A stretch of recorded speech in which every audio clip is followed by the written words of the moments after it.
Pangalan ko si Yapit Lupa. Nakatira ako sa Miangas. Trabaho ako sa pusinan ng Erpetim sa Miangas.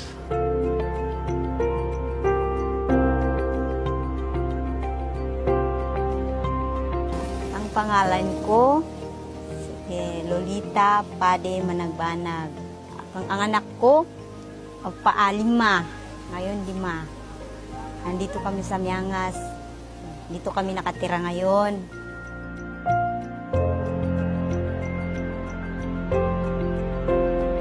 Kanina, si Bunda nagpunta sa bukid. Sa bundok.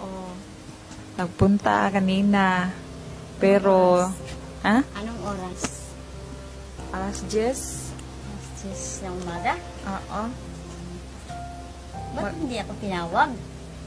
Sumama ako. Buha tayo ng lupa. Oo. Pag ano ko pa man na nagbalik ako, naghatid lang Naghatid ng ano? ng asawa ko. Mag-ano siya, linis-linis doon sa bukid. Maraming nagtingin sa akin, mahihiyan ako. Sinasigawan pa nila ako. Artista ka sa isang araw ngayon. Wala namang Nahihiya wala na nga namang ako. sweldo. Nahihiya na nga ako eh. Kasi pinasigawan nila. Artista ka sa isang araw ngayon. Palagi ka nalang nagpicture.